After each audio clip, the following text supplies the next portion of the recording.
Time now for a look at what happened in politics today. Prime Minister Justin Trudeau wrapped up his trip to Poland today, following a weekend visit to Ukraine to mark the second anniversary of Russia's invasion. While in Warsaw, Trudeau did meet with Polish leaders, including the President Andrzej Duda and Prime Minister Donald Tusk. Trudeau defending Canada's record on defense spending, even as the Polish PM called on Western nations to do more to help Ukraine win the war. We remain the seventh largest contributor defense spending in NATO of the 31 different countries in NATO. And since we took office in 2015, we've made commitments to increase our defense spending by 70%. We know there is more to do, and we are doing it. During his stop in Kyiv, the third since the war began, the Prime Minister held a bilateral meeting with Ukrainian President Volodymyr Zelensky and announced a $3.2 billion security pact with Ukraine. A coalition representing black civil servants was on Parliament Hill today, calling on the federal government to stamp out racism within its workforce. The Black Canadian Civil Society Coalition's demands include increasing accountability at the Canadian Human Rights Commission and appointing a Black Equity Commissioner as an independent officer of Parliament. All Black employees want is to show up to work, serve Canadians to the best of their abilities, and to be recognized for their efforts, to be promoted to opportunities that they are qualified for. Basic human rights, nothing special.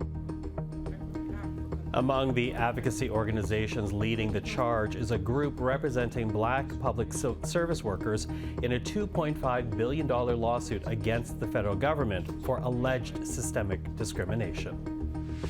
The federal government has tabled its long-awaited online harms bill targeting harmful digital content like child exploitation.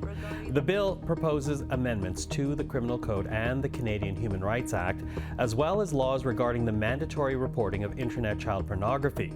The legislation also proposes new measures to deal with non-consensual AI pornographic deepfakes, so-called revenge porn, propaganda, and the promotion of hatred or violent extremism.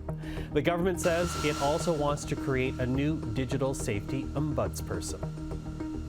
Bad actors target our most vulnerable, our children. They spread vile hate and encourage impressionable people to commit violence. We know the harms we experience online can have real-world impacts, with tragic, sometimes fatal, consequences. And yet, so much of this goes unchecked.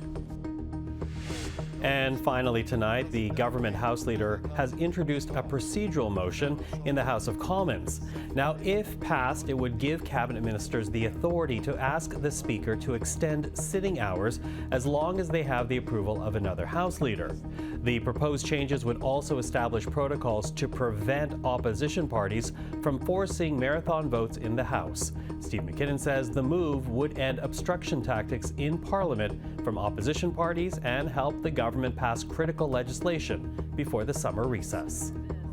What we're trying to do today is overcome temper tantrums by Pierre Poilievre and obstruction by Conservatives that is systematic, even on things that they support. They say they support. They obstruct. They won't allow things to come to a vote. So we're going to wake up every day and we're going to work hard for Canadians and make sure that in so doing that we continue to enjoy the confidence of this House and fulfill the mandate and the commitments that we made in the last election campaign.